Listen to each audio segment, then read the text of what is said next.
All right, that's my cue to get started. Um, Good to see you all. Couple of new folks coming on today. So just a little bit of background. My name is Matt Sitter. I'm CEO of AFN, also a partner at Sixth Wing, which owns AFN. We started out in terms of thinking about as CEOs being able to create a CEO network for them with getting people access to new and different ideas. And we thought the best way to do that was a network that was diverse um, in thought processes, in experience, in expertise. And so pulling them all together, and that's a global network that we run around that, and we do that on a monthly basis. One thing that's really important to us is just how networks operate. And so one of the things that we see is that the chief of staff is a manifestation of networks in motion at organizations. And we wanted to provide an opportunity for the chief of staff community to come together and learn from each other. Basically, we'll spend a couple minutes talking about, you know, maybe the theory of a couple things, but it's all about practice and discussion around that. So if you're up on camera now, be forewarned, you're going to get questions asked of you, but it is absolutely a safe space. Jordan's smiling because he knows it's all going to be okay. But really, we're here to learn from each other. The folks that helped me on this journey, Betsy is our eye in the sky in the background if you got any technical issues or anything like that. And often she jumps in with her perspective because she is chief of staff for AFN, as well as Sylvia and John, who is not present today. He's off helping out a client down in San Diego. Uh, Anything I missed, Sylvia or Betsy? No, nothing at all. Welcome, everybody. Get ready for another exciting session that you're going to be so glad that you're here for. All right. Betsy, anything else? Good to go. All right, cool. So I'm going to share some slides, and if you all wouldn't mind giving me a thumbs up when you can see them. All right, great. Today's topic, we're going to talk about self-awareness in some way. And the lens that we look at the chief of staff position through is three different identities. The chief network officer. So you are the person who knows everyone else within your organization. You know what makes them go. You know the things that motivate them. You know the challenges that they're facing. And a lot of times you're actually putting these people together and then getting out of the way because you have to be the one that connects the dots. You are a master of time. So the way that you get information, the way that you build relationships is the use of time, but that means that you need to know how to use your time very well as everyone else's. A lot of times we see chiefs of staff being in charge of meetings where, they got to be able to keep everything on track.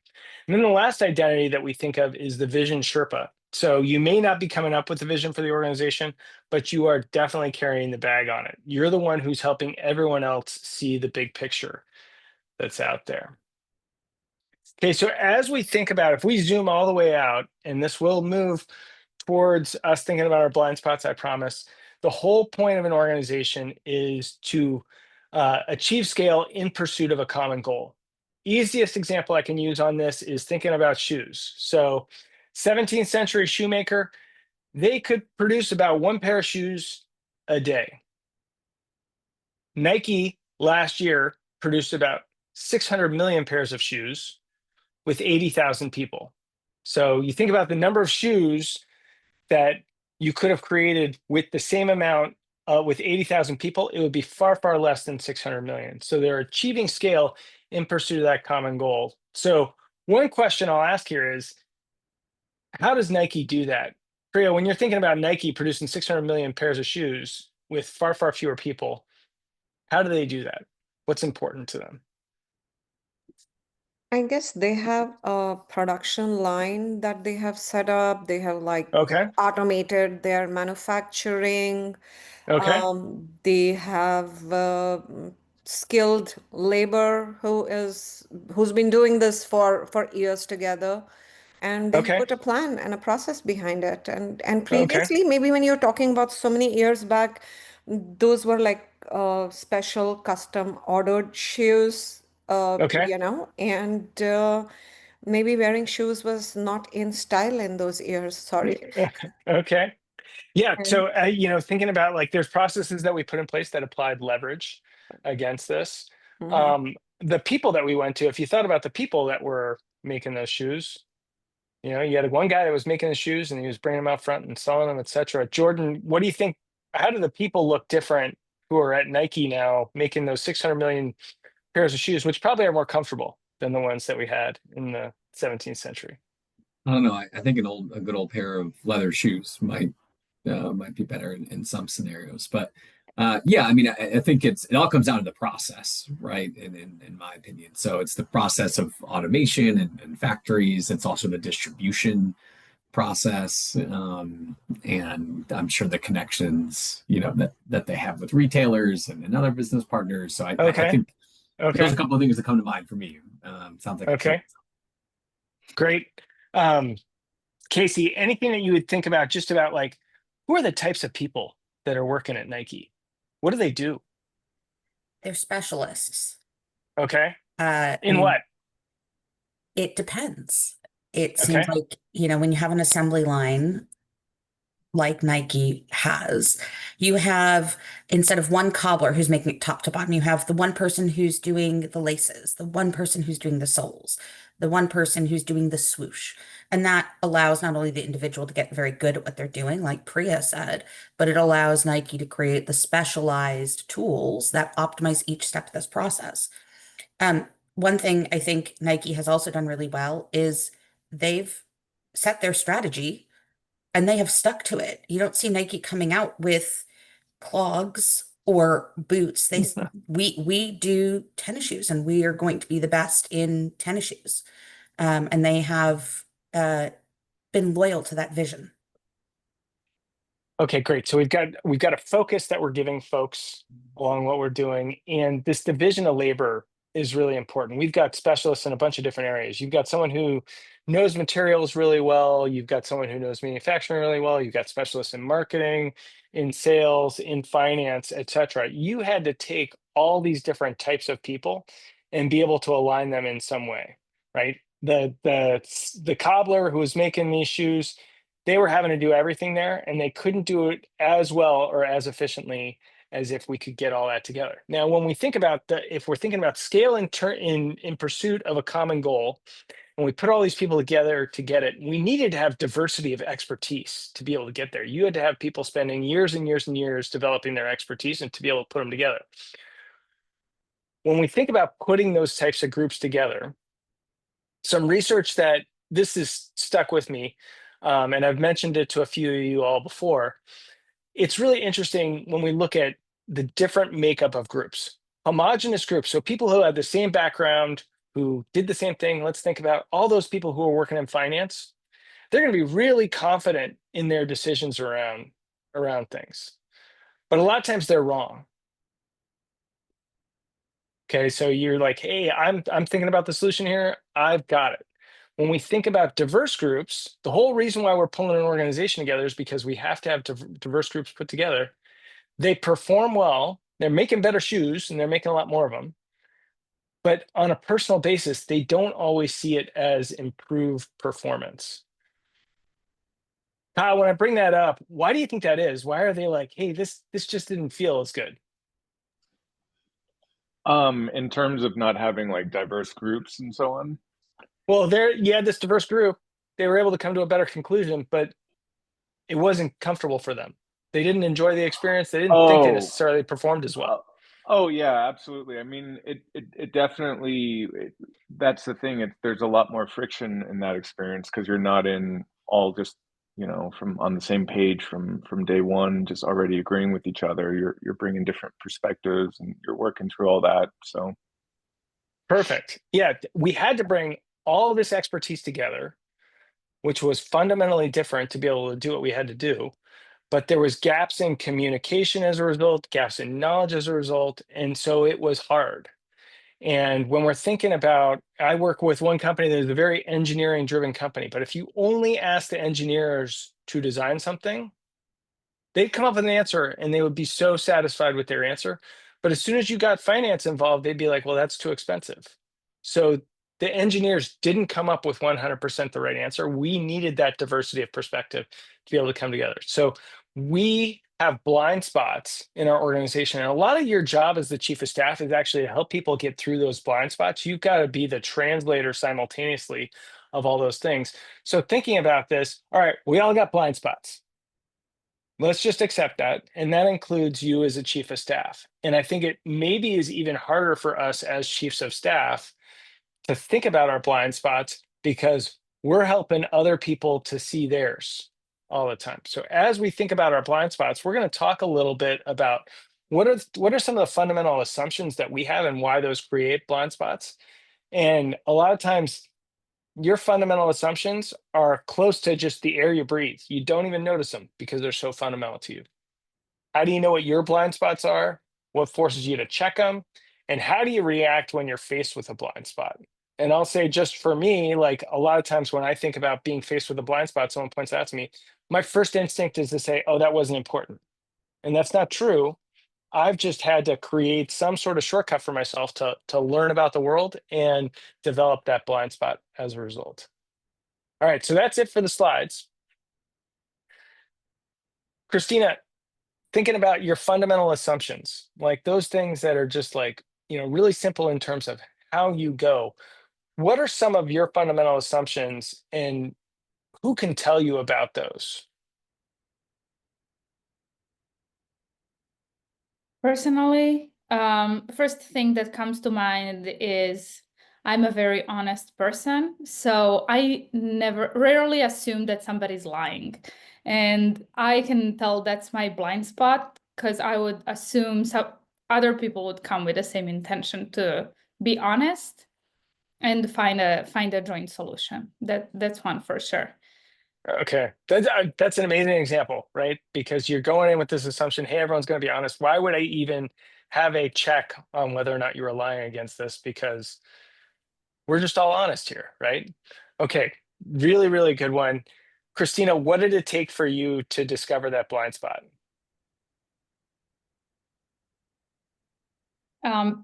Being gaslighted a lot in my early Okay. career. I was working with a colleague. I don't know, it just brings back some memories, but that was really hard. It toughened me up for sure, especially noticing that other people are not noticing that this is what this other person is doing. And I'm trying, once I realized it, I was like, hey, did you guys know? And most of the people didn't realize that the person was okay. lying. Yeah. Okay, so you had to feel some sort of negative consequence to Yeah. be able to understand this, Yeah. which is super unfortunate, right? But it took Yeah. something substantial for you to notice that blind spot. Colin, what about you? Tell us about like what's one of your fundamental assumptions and how did you discover that that was one of your assumptions? So I would say one of my fundamental assumptions are that I'm inherently trusting of people and that we're on the same team. I too also learned that the hard way. I'll provide a little bit of context. In the military, I was an officer, and so usually you have a college degree, and then you lead a unit, but you're also partnered with an enlisted. They call them an NCO, and so that's your army assigned partner, as they say. And so that person usually has a lot more experience than you do, and so I deferred a lot of decisions and really valued that person's insight for most of my career. Unfortunately, I did get to a point in my career where my enlisted counterpart, my army assigned buddy, didn't have my best interests in mind, and so he was unfortunately working against the team performance and the team culture. So we ended up having to fire that guy, and so that kind of shocked my assumption and made me realize that I rely on these kinds of people a lot, and sometimes I need to check that assumption. And we're supposed to rely on those folks, right? When we were talking Yes, initially, this diversity of experience and expertise, it's there for a reason, right? exactly. We're not trying to make, dozens and dozens of Collins there and that being the only person that's in our unit, right? We actually need some diversity amongst that to be able to accomplish more. And so you had to rely on this person. Yeah, exactly. I don't say that my assumption now is to not trust people like that. Yeah. But I would say that I do a little bit more due diligence in comparing, okay, like what does right look like? Well, and I think that's, when we're going to get to is like, hey, how do we check our blind spots, right? It doesn't mean that fundamental assumption that you had, it has stood you in good stead. There's a reason why you got it. It has made you into the person that you are. Doesn't mean that you should jettison it, but it means that sometimes you got to check that blind spot and what can help you check that blind spot. Miho, anything you would add in terms of like fundamental assumption for you? What's one of those things that, just seems so natural to you that you're less likely to think about?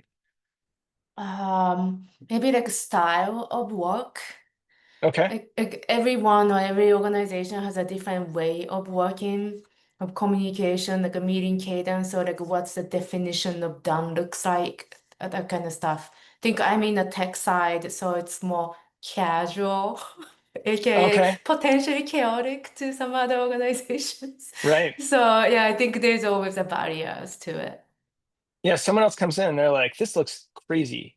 How on earth are you working like this? And you're like, but this is normal. I once was out with a buddy and he was, this was in our younger days, and he was talking to a girl and she's like, you're being weird. Said that to him. And he said, you don't even know me. And maybe he was being strange, maybe not, but she didn't know what normal was for him. All right. Anything else on fundamental assumptions, Casey? What's one of your fundamental assumptions? One of my fundamental assumptions is that my first interpretation of a communication is correct. And I have had to learn not to jump to that conclusion and to make sure that I am contextualizing things properly and that I am looking at things from a neuro-inclusive lens, because my interpretation of things is often colored by my neurodiversity. Yeah, really, really good one, right? And like this particularly comes into play when we've got emails where you can't see tone, you can't see Right. body language and things like that. So, there's a bunch of different ways that you can read it, and our relationships often color that Right. as well. Libby, I know you got on a little late. We're talking about just, our blind spots and how there's fundamental assumptions that we have that, maybe help to create these blind spots to begin with. What's a fundamental assumption of yours? Sorry for being late, everyone. I did have to kick my boss out of my office. I was like, I need you to leave so I can join Yeah, this meeting. I got even though- important stuff to do. I know. It's like, you got to go. So apologies. I like a lot of what I've already heard from the last few folks. And I think my way of working tends to be very fast paced and high intensity. And so I really have to be careful about norming with other people on when something needs to happen by, especially, if it's people with less institutional power. I can sometimes, with the Okay. combination of authority and intensity, can ask for something and they assume that means like in the next 20 minutes. So I have to be really intentional about like end of next week is fine. And the reverse too, where if I say like, hey, I need this done, I can't just assume that they know, like, you should probably stop what you're doing right now and focus on this task unless I ask them to do that. Right. How did you learn that this was a blind spot of yours? The hard way of like, bi-directionally, I get a lot of feedback that I like respond very quickly or move very quickly, which can be beneficial and also very hard for other people. And then in return, I've just learned through not being clear about those things and needing to feel like I have to proactively follow up with someone like, hey, where are you on that? And they're like, oh, I can get to it right now. I didn't realize that you were waiting on me for that thing. And so just a lot of misunderstandings and miscommunications making me realize that like I have this default prioritization in my head or this default sense of urgency, and it doesn't always or maybe usually map onto other people's. How did it feel like the first time you really had this recognition in yourself? I was probably like 3, so I don't know. I mean, I feel like it's such an intrinsic part of my personality.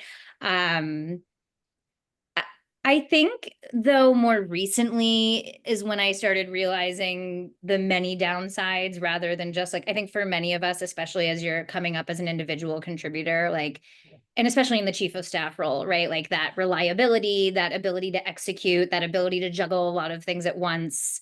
I used to say, like, I don't drop balls, like that's my brand. So Okay. that can feel very positive, and you get a lot of positive reinforcement. It can feel very adaptive. And it wasn't until more recently where I was like, oh, this can actually create a lot of challenges if I'm not, especially as I'm trying to get other people to execute. It's not quite the same as having like my own individual sense of urgency. It can create anxiety and get people to feel like their hair is on fire and they don't really understand what like the priorities are at any given time. So I can't pinpoint the exact moment, but I feel like within the last year is when I've been faced with more evidence that being intentional about slowing down or being really clear about what isn't urgent and important is really. Yeah. Great. Well, and I think one of the things you said, hey, that's my brand, when someone says that, they're actually making a pretty strong tie to that being their identity. And so for them to shed that or work around that is probably particularly hard for them. Priya, when we're Max, thinking can I about, add? Yeah, go I want ahead. to add something. I had a colleague like Libby. It was not very pleasant working with her. Uh, I'm sorry, Libby. And the best thing, so the good thing is, Libby, that you've identified, or probably you have consciously sort of made this discovery about yourself. But the person that I'm talking about had no such sort of self-realization, and it became she became an organizational hazard because she was doing this to everybody and not realizing how far she was pushing people. And it was a blind spot for a lot of us. And unlike Katerina, where the other colleagues were not realizing that this person was sort of gaslighting you or whatever that person was doing, which I don't think you're doing, Libby. You're just trying to get the work done. You understand the intensity that's coming from your principal, and you want to get things done and get moving. But for people, how they perceive that is like, oh my gosh, I mean, this is like maybe the deadlines were not communicated to me on time or something of that sort, and then you feel rushed at the last period of time, at the last moment. But unfortunately, this person on our team, and she happened to be our boss, had no such. She had to be told that your behavior is like sort of cross the line, blah, blah, blah. But one thing I've also realized in this journey is that not to take things personally, which is also a blind spot, because when somebody sort of calls you out and you take it personally, when somebody tells you don't take it personally, I'm an Indian, I will take freaking everything personally. I was born with that. Nobody can take that thing out of me. But I'm being told, that is not how things work over here. You should not take things personally. I'm like, seriously? But if somebody is walking all over me, I will take that thing personally. I will feel bad about it. So I do not know I still have not found what's that right balance of not taking things personally and looking at it in a detached way so that everybody can work cohesively in a team. Well, I think it's really hard, right? You have made a commitment. This is where you spend the majority of your time. You don't spend the majority of time with your family. You spend the majority of time working. So it should be a Totally. personal decision around it, right? Totally. Taking it personally is not unreasonable, but it's hard to actually put things in context on a consistent basis. Priya, you teed me up perfectly, because this person who did not have the self-awareness that she was actually asking more of folks, you said ultimately it had to be a very strict intervention with them, saying like, hey, you crossed a line. It had to be, highly disruptive to let them know what was going on. How can we help people be aware of their blind spots? What do you do to help people understand where some of their blind spots are? Oh my gosh, if the person is not self-aware, mm, then you basically complain to your colleagues and you crib and cry in front of them and you have a massive breakdown. And then you obviously go to the HR, which had to happen in this case because she was obviously, she was a micromanager. And the escalation happened. Um, uh, but if the person was more receptive, maybe I could have had a conversation with her that, hey, I'm not liking this. Can we just tone this thing down? Blah, blah, blah. Also, the perfection, the idea that every time a document comes to you has to be perfect. Okay. So I feel first time managers land up doing this. They want perfection, they want things on time because somewhere they are sort of projecting their perfection onto their team. It's only with period of time that you realize, oh my God, it doesn't have to be perfect. Scrappy is good. So that message had to come from the senior VP to the person that I was reporting to. It's okay. I'm fine with scrappy document. At least move things along because if you're looking for perfection, then nobody can create a perfect document till it has crossed the scrappy state. Yeah, you're gonna be waiting a little while. So Yep. I think one of the things that came across is like, hey, thinking about the context that that other person is and possibly reframing around it, right? So it's just like, oh, this person is the first time manager, they're asking about this. And so that can help us actually, and if we're feeling an emotion like, hey, this person is actually, doing something that really is bothering me, actually examining that emotion allows us first to get some objectivity around it. Not just feeling it, but saying like, I am feeling X right now. That can allow us to get that objectivity where maybe we have a different way of approaching it. Kyle, if you see someone that's got a blind spot, how can you help them see that? Well, it depends on what blind spot it is. Sure. I might not want to help them. I might want to run away. But I am with but you, Kyle. We are a part of the team. yeah, I mean the thing is like something I've tried to get better at is like do they want help? Okay. Some people do, and they're receptive then. And even then, I'm not going to say directly anything like you do it this way or you do it that way, or say I might say something like more empathetically, like here's something that I do that's like really not great, and I don't know, I'm trying to Okay. work on it. Do you have any suggestions?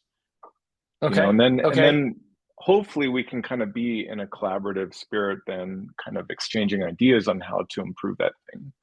Because maybe Okay. they're like, oh yeah, like I actually have that issue too. And then we can actually kind of work together on it.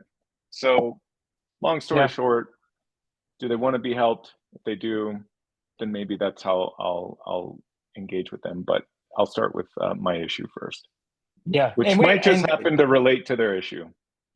I mean, I will say, let's keep in mind, with Priya's example, we were going towards something that was pretty extreme. The blind spots aren't always as extreme that's here. So, the types of interventions that we do, there's a variety of different ways that we can do it. Kyle, indirect, saying like, hey, here's something I see in me. What do you think around it can be really useful. Jordan, what do you think about help it, as chiefs of staff, and your position is a little bit different than chief of staff right now. You're still doing chief of staff type stuff. You don't get the luxury of ignoring people's blind spots. How do you help other folks understand what their blind spots are? Yeah, I think it's kind of using like the coaching mindset of essentially asking questions and asking the right Okay. questions, and similar to what kind of Kyle was saying, in some ways, where if you notice a blind spot for somebody, or you think it is, you essentially can pose questions to them. How do you think that was perceived by the team, right? Or how do you think that was, you know like what do you think was the reaction from the team, or whatever it is, right? So Okay. that's one of the things that I think about. And then the other one is Tasha Eurich, I think is how you pronounce her name. I believe that's who it is. She had this thing. She wrote a book about like self-awareness, which I love, and it's she called loving critics, right? So that's like the term of somebody who is in like has your best interest at heart, but they'll also tell you the truth, right? And so and to be able to call out somebody's blind spots and help them, you need to be their loving critic, right? And you Okay. only get to that spot through like genuine interactions and relationships, and you can talk about it openly. Again, like you can't be everybody's, so that will only work for people that you're probably pretty close with, right? But if you can get to that spot with people, then it's then that's a great way to point out something like that, without I offending them. Yeah. I like both of those ideas. So first of all, like forcing empathy on someone. So how do you think everyone else saw that? Right? You're actually asking them to look outside of themselves. We all Yeah. focus inward first, and then we can look outward, but you're forcing that on them. And then thinking about who that trusted person is, like you want to be a trusted person for a lot of people. You can't be for everyone, but knowing who that trusted person is who has sufficient credibility to be able to deliver some of that feedback. What was the word that you used? Loving Loving critic. critic? Yeah. Loving critic. All right. Yeah, like identifying that loving critic, it's not going to be the same for everyone. And so we've got to be able to look at that. Sylvia, anything else that you would add in terms of like, how do you help someone else understand their blind spot? Wow. As everyone was saying earlier, first of all, it really has to be well received. Sometimes you can try to do a good deed and help someone else to point out, but it might not be welcome. So another way I would have done to try to help the person is to kind of create an opportunity, or if I can spot an opportunity to call it out at the moment, because I think sometimes people might not recognize or agree to the um, the the action or statement that was made. But if it was something that it was appropriate, I might actually point it out right then and there. So that it sometimes it Okay. creates a bigger aha moment. But of course, again, the chances are it's not going to be in a big meeting. It might be in a much smaller group session with, again, people that we can trust to allow for that opportunity. Okay. So timeliness can be important. If we can let someone know at the time, that's great. That can help us out. I would say, like, conversely, if someone's in an emotional state, they can't hear feedback at that moment. They probably have to actually have a little bit of a way to calm themselves around it. All right. So when we're thinking about this, when we went to this originally, we said, hey, thinking about an organization, we've got all these different types of people that are coming together. If we give the project just to the engineers, they're going to come up with the best engineering solution. They're not going to come up with the best solution for the overall organization. Christina, when we're thinking about that type of situation where it's like, hey, we got a group of people that is going to be really passionate about the answer. They know the answer, but it is not a complete answer. How do we help them actually move towards this solution that's going to be best thing for the organization, not just the best from their perspective? Great question. Different people are influenced in different ways, right? So if somebody somebody's influenced by data, and if you know that, you'll come and you'll say, hey, our research shows this and this and this. So, or I'll say, research shows that diverse teams take longer to come up with an answer, but they make better decisions, right? And then somebody will just take on, hey, founder would like you to do this, so they will work authority better. There's just different people react to influencing in different ways. And that's why as chiefs of staff, it's really important for us to get to know everybody and kind of build those relationships ahead of time. So when you come to the point where you need to interfere, you know how to do it. So it works with that person. Great. Yeah, I mean, you said it perfectly. When we're thinking about the role of chief network officer of the chief of staff, part of it is that you know everyone and you understand where some of their levers are, because it's not to manipulate people, it's to put it in terms that they're most easily able to understand it, right? How can they get there? Colin, anything that you would add in terms of like, hey, how do we make sure that we're redirecting this in such a way that we can get the focus off of your narrow solution towards the broader one? Yeah, I really like how Christina said it, and using everybody's levers and their perspectives. But I think this is also a big reason why having cross-functional, those all hands meetings is so crucial. And so you have representatives from each function can listen to the backgrounds of others. Because if you have the engineering side is going to pose their engineering solution, like you said, but now that pro conflicts with another con of the finance function, et cetera. And so that's why it's important, I think, to have representatives from each division in those cross-functional meetings so they can understand across the board what everybody's priorities are. And then that way we can work towards the best solution. Great. Information flow is really, really important here. So being able to make sure that information is flowing around it and helping to recontextualize. One of the things that I think is really important, and we've talked about this within our office hours before, is part of your job is to help people get to productive disagreement. They're going to disagree on things because they came up with the best solution for their particular portion of it. You're creating productive disagreement by helping them to see the additional perspectives around it. Brian, now we got you on camera. Anything you want to add in terms of helping people to see that bigger picture? And you're muted. Yeah, helping people to see the bigger picture. I think you guys have got a lot of stuff like in terms of at the sort of meta level. Maybe I'll offer a tactical suggestion. So in my company, we have probably I don't know how many, like a little more than a dozen chiefs of staff across the ELT and the SLT.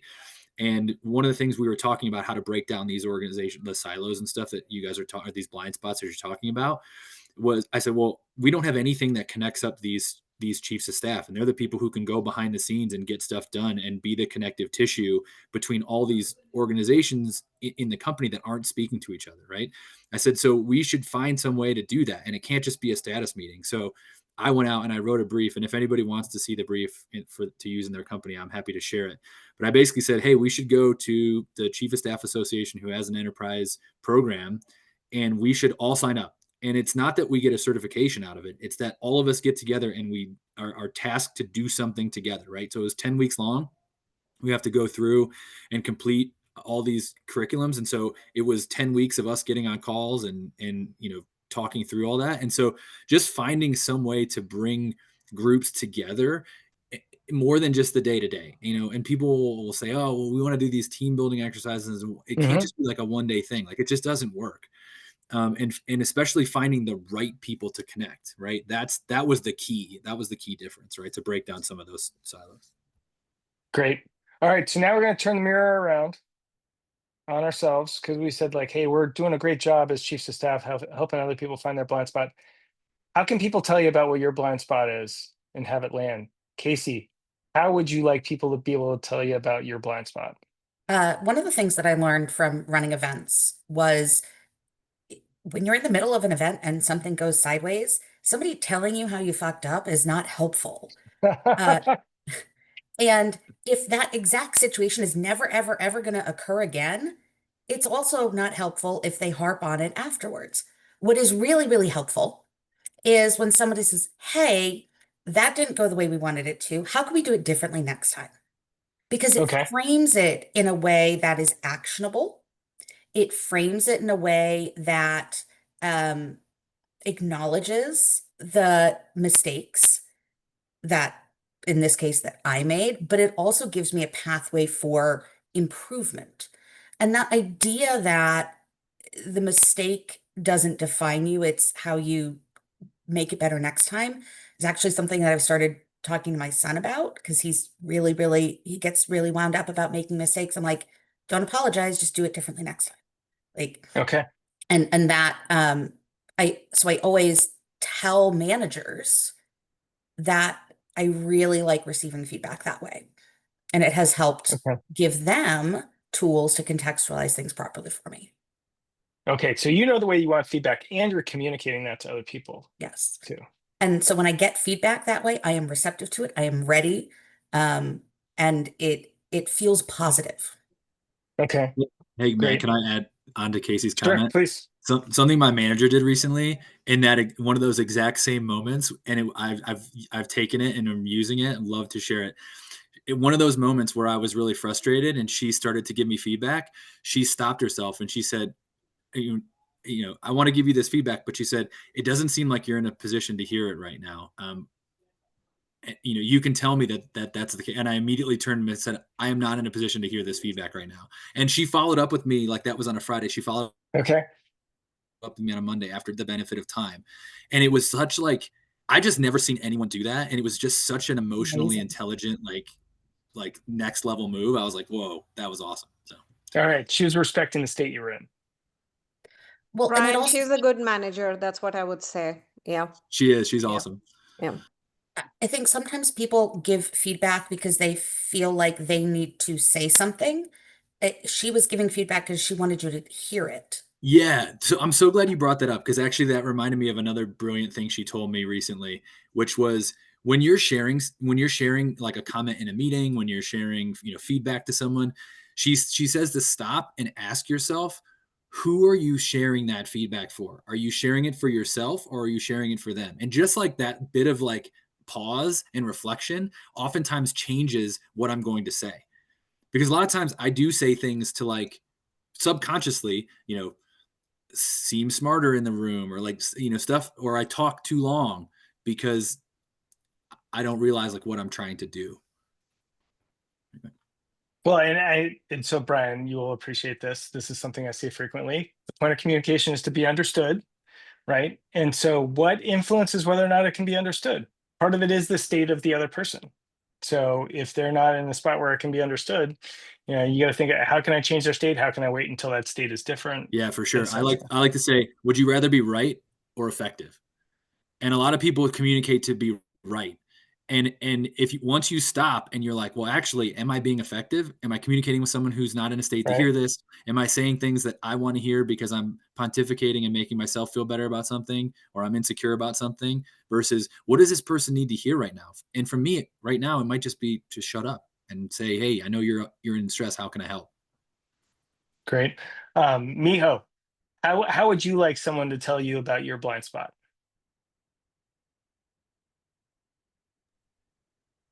Maybe one-on-one basis, not in Okay. public would be nice. Okay. It doesn't always happen that way, but yeah, that would be Yeah. ideal. So take me aside and let me know outside of the context of where it is with everyone, because then I'm going to feel a lot more comfortable around it. Christina, what about you? How would you like to hear about your blind spot?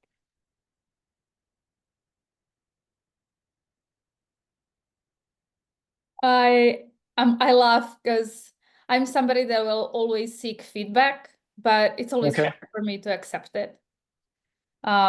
It's just I don't know, the way I am. Over time, I'll rationalize it and I'll try to improve, but it's really hard for me in the moment to be happy that I received feedback.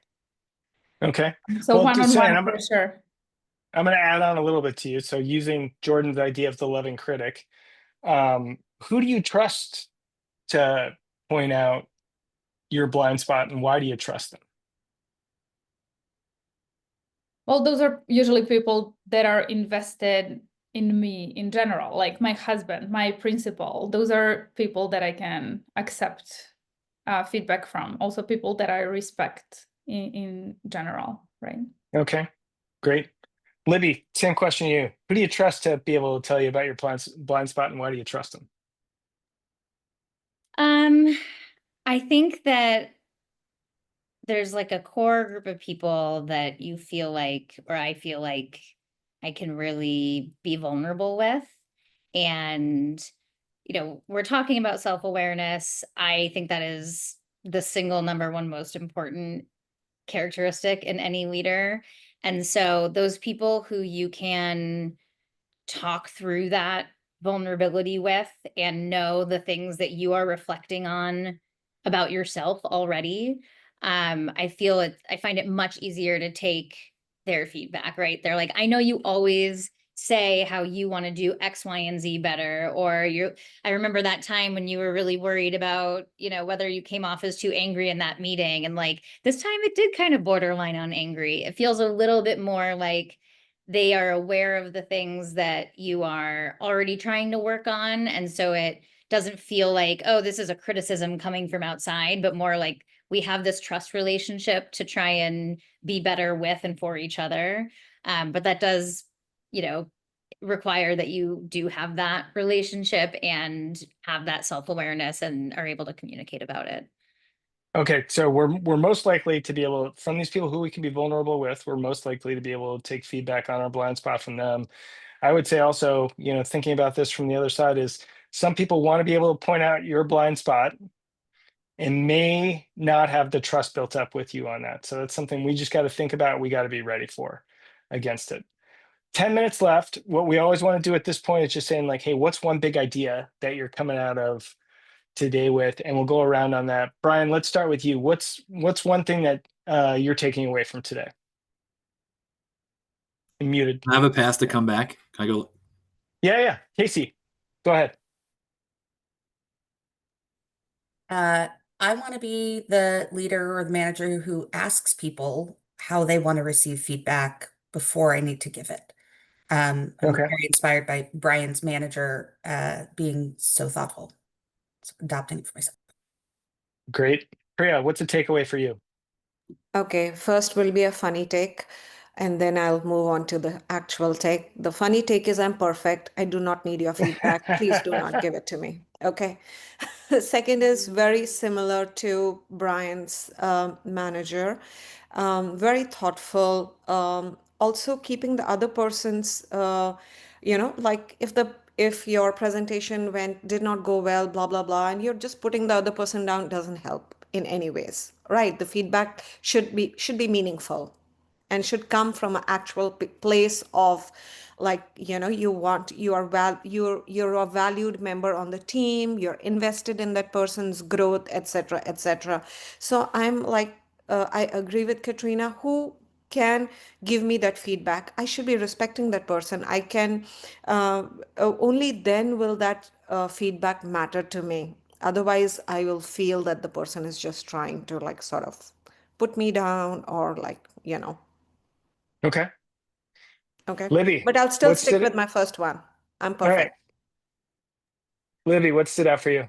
I think the main thing is just that self-awareness is the differentiator between a weakness and an asset. Like with Priya and my examples, it's like in some ways, as long as you know about a thing, you can leverage it in ways that can be advantageous. But if you don't have that self-awareness, even if it's something that could be a strength, you will never know when it's actually holding you back or becoming a weakness. Great. Christina, what stood out for you?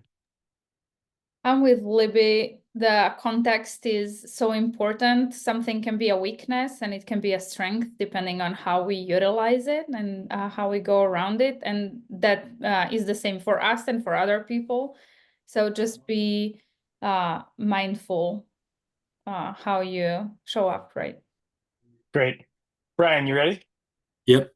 So I really like the framing that you gave us, Matt, in terms of breaking it out into how our blind spots are perceived versus how we perceive other people's blind spots. So for how my blind spots are received, like what Libby was saying about, her way of working is, very fast paced and high intensity, which I can relate to. And I just have to realize that sometimes I show up in that room with no context and like I just almost like expect people to be on my level. And so just like hearing like Libby talk through that and just being, you know, I have to try to like take a breath, recalibrate myself to a new context. And that context switching is also exhausting, but it's a different story. And then on the other side of that, I really liked what Jordan and Sylvia shared. Jordan specifically, he talked about, you know, if you notice a blind spot for somebody, you can essentially pose questions to them to get them to like almost like the Socratic method, like your therapist would do, to like get them to see it, which is just such a G move. And then, yeah, just Sylvia's just talking about how people might not recognize theirs, but like, you know, the action statements. I appreciated that. So thanks. Great. Sylvia, takeaway for you. Timing is the key. Similar to also what Libby was saying about how self-awareness is really, it could be an asset at the same time, obviously a weakness. So recognizing the timing on when to offer critique and when to receive it is key. Good deal.